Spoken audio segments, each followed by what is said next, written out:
Chapter 2 Father and Son. We will leave Danglars struggling with the demon of hatred and endeavouring to insinuate in the ear of the shipowner some evil suspicions against his comrade, and follow Dante, who, after having traversed La Canebière, took the Rue de Noailles and entered a small house on the left of the Allée de Meilhan, rapidly ascended 4 flights of a dark staircase, holding the baluster with one hand, while with the other he repressed the beatings of his heart, and paused before a half-open door, from which he could see the whole of a small room. This room was occupied by Dante's father. The news of the arrival of the fair one had not yet reached the old man, who, mounted on a chair, was amusing himself by training with trembling hand the nasturtiums and sprays of clematis that clambered over the trellis at his window. Suddenly he felt an arm thrown around his body, and a well-known voice behind him exclaimed, "Father, a dear father!" The old man uttered a cry, and turned round. Then, seeing his son, he fell into his arms, pale and trembling. "What ails you, my dearest father? Are you ill?" inquired the young man, much alarmed. No, my dear Edmond. My boy, my son. No, but I did not expect you. And joy, the surprise of seeing you so suddenly. Oh, I feel as if I'm going to die. Come, cheer up, my dear father.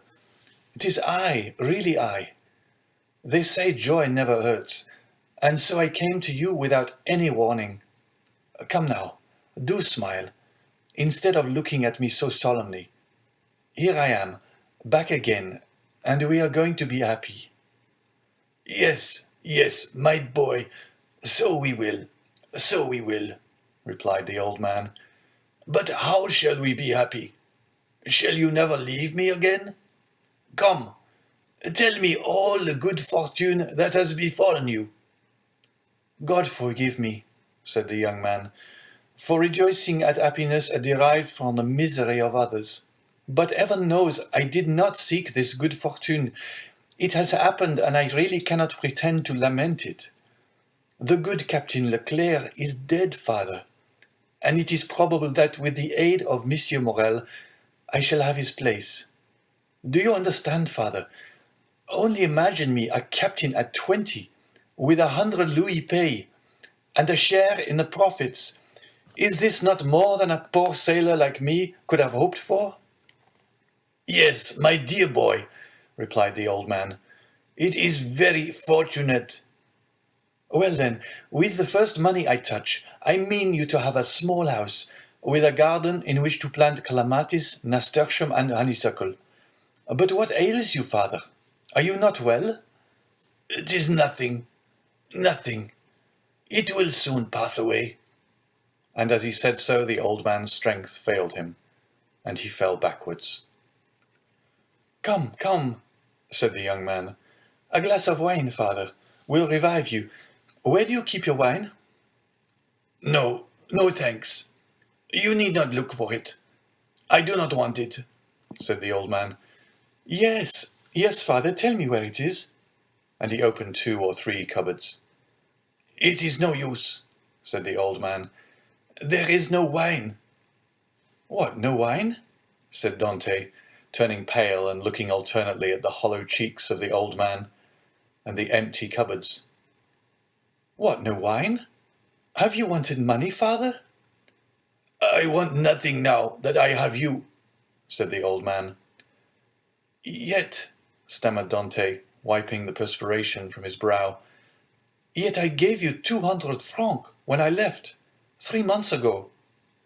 Yes, Edmond, that is true, but you forgot at the time a little debt to our neighbor, Gaderousse. He reminded me of it, telling me if I did not pay for you, he would be paid by Monsieur Morel, and so you see lest he might do you an injury. Well? Why, I paid him. But, cried Dante, it was 140 francs I owed Gaderousse. Yes, stammered the old man. And you paid him out of the 200 francs I left you? The old man nodded. So that you have lived for 3 months on 60 francs? Muttered Edmond.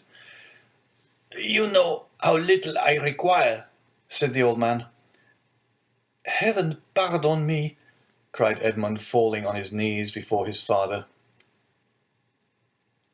What are you doing? You have wounded me to the heart. Never mind it, for I see you once more, said the old man, and now it's all over. Everything is all right again. Yes, I am here, said the young man, with a promising future and a little money. Here, father, here, he said. Take this, take it and send for something immediately. And he emptied his pockets on the table, the contents consisting of a dozen gold pieces, 5 or 6 5-franc pieces and some smaller coin. The countenance of old Dante brightened. Whom does this belong to? He inquired. To me, to you, to us. Take it. Buy some provisions, be happy, and tomorrow we shall have more. Gently, gently, said the old man with a smile, and by your leave, I will use your purse moderately, for they would say, if they saw me buy too many things at a time, that I had been obliged to await your return in order to be able to purchase them. Do as you please, but first of all, pray have a servant, father. I would not have you left alone so long. I have some smuggled coffee and most capital tobacco in a small chest in the hold, which you shall have tomorrow. But hush, here comes somebody. It is Caderousse, who has heard of your arrival, and no doubt comes to congratulate you on your fortunate return. Ah, lips that say one thing, while the heart thinks another, murmured Edmond. But never mind, he is a neighbour who has done us a service on a time, so he is welcome. As Edmond paused, the black and bearded head of Caderousse appeared at the door. He was a man of 25 or 6, and held a piece of cloth which, being a tailor, he was about to make into a coat lining. What is it, you, Edmond, back again? Said he with a broad Marseillaise accent, and a grin that displayed his ivory white teeth. Yes, as you see, neighbour Caderousse, and ready to be agreeable to you in any and every way, replied Dante, but ill concealing his coldness under his cloak of civility. Thanks, but fortunately I do not want for anything, and it chances that at times there are others who have need of me. Dante made a gesture. I do not allude to you, my boy. No, I lent you money and you returned it. That's like good neighbours, and we are quits. We are never quits with those who oblige us, was Dante's reply. For when we do not owe them money, we owe them gratitude. What's the use of mentioning that? What is done is done. Let us talk of your happy return, my boy. I had gone on the quay to match a piece of mulberry cloth when I met a friend Danglars. You at Marseille? Yes, he says. I thought you were at Smyrna. I was, but now I am back again. And where is the dear boy, our little Edmond? Why, with his father, no doubt, replied Danglars. And so I came, added Caderousse, so fast as I could, to have the pleasure of shaking hands with a friend. Worthy Caderousse, said the old man. He is so much attached to us. Yes, to be sure I am. I love and esteem you, because honest folks are so rare. But it seems you have come back rich, my boy, continued the tailor, looking askance at the handful of gold and silver which Dante had thrown on the table. The young man remarked the greedy glance which shone in the dark eyes of his neighbour. Eh, he said negligently, this money is not mine. I was expressing to my father my fears that he had wanted many things in my absence, and to convince me, he emptied his purse on the table. Come, father, added Dante, put this money back in your box, unless neighbour Caderousse wants anything, and in that case, it is at his service. No, no, my boy, no, said Caderousse. I am not in any want. Thank God, my living is suited to my means. Keep your money. Keep it, I say. One never has too much. But at the same time, my boy, I am as much obliged by your offer as if I took advantage of it. It was offered with good will, said Dante. No doubt, my boy, no doubt. Well, you stand well with Monsieur Morel, I hear. Are you insinuating dog you? Monsieur Morel has always been exceedingly kind to me, replied Dante. Then you were wrong to refuse to dine with him. What? Did you refuse to dine with him? Said old Dante. And did he invite you to dine? Yes, my father, replied Edmond, smiling at his father's astonishment at the excessive honour paid to his son. And why did you refuse, my son? Inquired the old man. That I might sooner see you again, my dear father, replied the young man. I was most anxious to see you. But it must have vexed Monsieur Morel good, worthy man, said Caderousse. And when you are looking forward to be captain, it was wrong to annoy the owner. But I explained to him the cause of my refusal, replied Dante, and I hope he fully understood it. Yes, but to be captain once must do a little flattery to one's patrons. I hope to be captain without that, said Dante. So much the better, so much the better. Nothing will give greater pleasure to all your old friends, and I know one down there behind the San Nicolas citadel who will not be sorry to hear it. Mercedes, said the old man. Yes, my dear father. And with your permission, now I have seen you, and know you are well, and have all you require, I will ask your consent to go and pay a visit to the Catalans. Go, my dear boy, said the old Dante, and heaven bless you in your wife, as it has blessed me in my son. His wife, said Caderousse. Why, how fast you go on, Father Dante. She is not his wife yet, as it seems to me. So, but according to all probability, she soon will be, replied Edmond. Yes, yes, said Caderousse, but you are right to return as soon as possible, my boy. And why? Because Mercedes is a very fine girl, and fine girls never lack followers. She particularly has them by dozens.